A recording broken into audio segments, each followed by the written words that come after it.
I would say that if you want to be an entrepreneur, you have to willing to work really, really hard, especially at the beginning.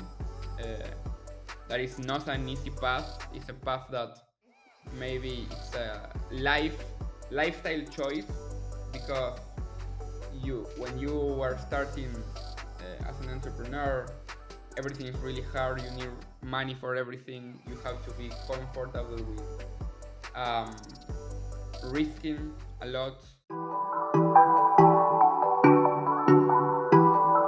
Hi, all. So today I have a very special guest with us who is all about driving innovation in the digital community building. He is the CEO and co founder of Hammond. Hi, Nico. How are you doing today? Hello, Menal. Thank you for the invitation. It's a pleasure to be here. Of course. So, Nico, let's get into it. What inspired you to create your current company, and how did your experiences at MIT and Y Combinator shape your entrepreneurial journey? Well, to create Human, we didn't have like an inspiration moment with basically the problem. The problem found us. We were talking with CHROs, HR directors of companies, and we were seeing that basically were struggling communicating digitally with the non-desk workers working at manufacturing plants, retail stores, people in the field. So we we saw a strong need of digitizing communication, HR processes like requesting time off, forms, approvals, performance review, trainings, onboarding. So basically, that's how we found the problem, and MIT and YC were two very different periods. I would say MIT for me was a personal experience, and YC was a transformative uh, experience for the company. Uh, that's when we did our first fundraising round. So YC is really, uh, if you talk with any founder from YC, they will tell it's a transformative journey. No, thank you for sharing that. I think most importantly, you said something important, which is that although a lot of companies went global remote work, a lot of people realized the importance of staying in touch and communicating properly. And then you realize that there was a gap in between the market, which is how you came up with the company. So thank you so much for sharing that. My next question for you would be is, with the recent shutdown of Facebook Workplace, how do you see human filling the gap in the HR tech market specifically? Well, when we started Human, one of our reference product was Workplace, because Workplace has done an amazing job at internal communication in companies. So seeing Facebook Workplace go, it's really a huge opportunity for us because I think there's not another product in the world, I would say, as similar as Workplace to human. So I would say we are the most similar product with a very similar value proposition, very similar features. So we are in a very privileged position to serve those customers that right now are searching for another solution. Um, and we also develop a Facebook Workplace migration program where we give month for free discount credits of what you already paid in Workplace. We migrate the historical data you had there. We have a specialized team that help you with the migration. We have already migrated very big companies like Miniso, for example, and we have many other cases. Um, so yeah, it's a very exciting opportunity for us to be able to serve more customers that we couldn't serve before because they already had Workplace. No, that sounds amazing. And you mentioned a company of its own, which is Miniso, which a lot of people know about. So I'd like for you to mention maybe a success story of a company that has significantly benefited from Human. Well, right now we have more than 400 customers. Oh, wow. We have like very big companies, Fortune 500 companies like OXO, 140K employees in retail stores. We have Siemens, for example, in more than four manufacturing plants that they have. We have Domino's Pizza. Uh, we have Chili's. We got like really great customers that are already benefiting from Human.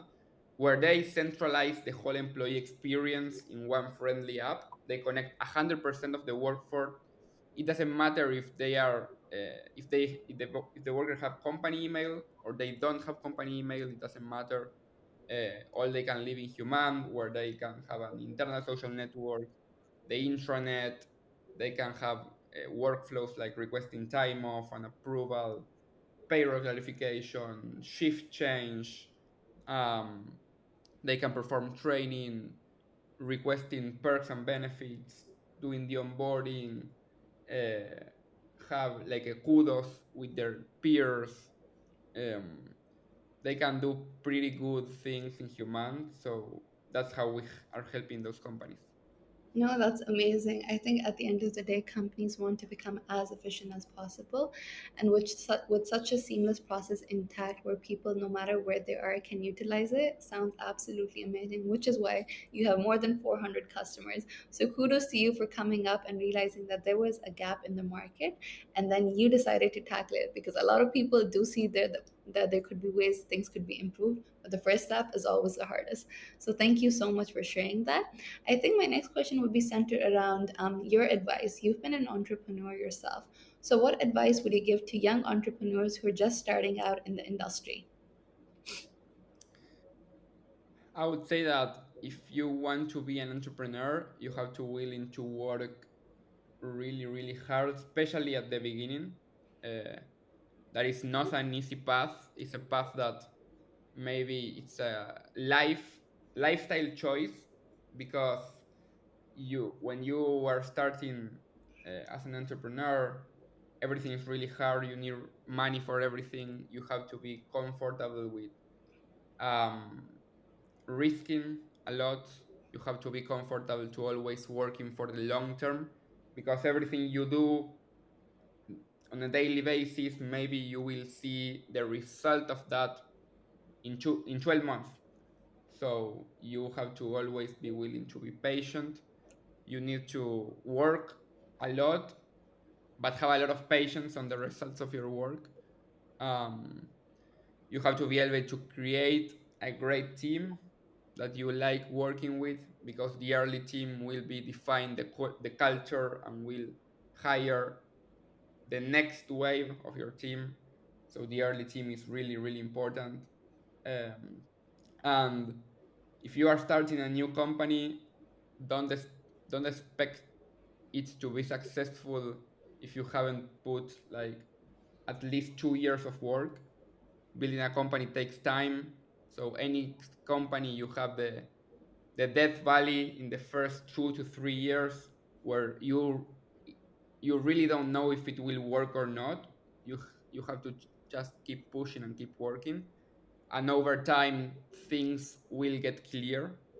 but but you just have to love what you do and see the long-term vision. A lot of people these days are all about taking shortcuts, but people often forget that hard work is always the key to success. Because when you put in the hard work, you ensure that everything is taken care of. Even the smallest loopholes do not happen. Because at the end of the day, you want to create a culture of success where people truly do believe in what you're actually presenting to them. So thank you so much for sharing that. My next question would be is because human revolves around HR technology, what do you see as the next big trend in HR technology, and how is your company specifically preparing to meet that trend? Well, I see mainly two trends. The first one is that companies are tired of having multiple isolated software solutions. Like they don't want one solution for time off, another one for intranet, another one for pay stubs, another one for surveys. They want everything in one solution, all centralized. And Human is providing that, like centralizing in one place many different vendors, or consolidating many different vendors in one place. Um, and the other trend, very important, is like non-desk workers turning into knowledge workers. Like the difference between a non-desk worker and a knowledge worker is basically access to information and a lot of digitalization. If you see a desk worker, they have a computer in front of them, they have a company email, and you see the work of a non-desk worker, they usually work on a manufacturing plant, they don't have a PC in front of them, they don't have a company email. So right now companies have very different processes for those two different realities. But right now we have the smartphone where we can centralize and deliver the same digital experience to both of them. So that's a really big trend of companies centralizing processes and communication for 100% of their workforce for the first time through their mobile phones.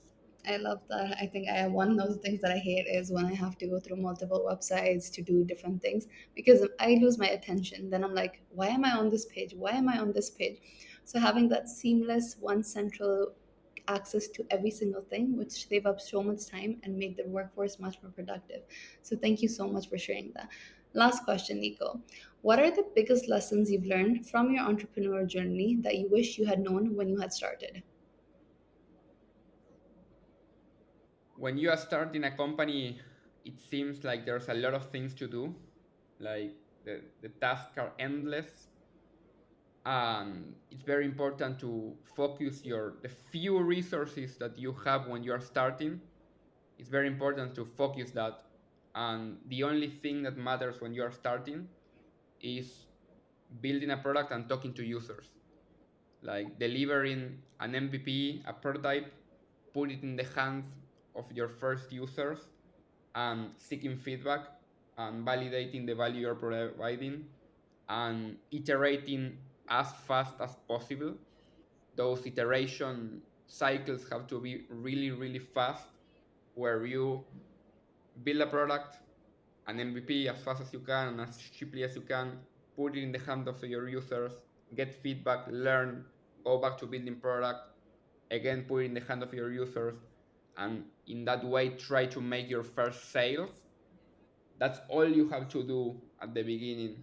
It's easy to go to conferences, to go to events, to trips, to do courses on entrepreneurship, to start thinking about partnership alliances. It's easy to distract with all of these things, but the real thing you have to do is talk to users and build a product and put it in their hands. Okay, I love that putting users at the forefront because at the end of the day, they are the ones that have to buy your product. And if you're not taking their feedback into account, they're more likely not to use your product. So thank you so much for sharing that.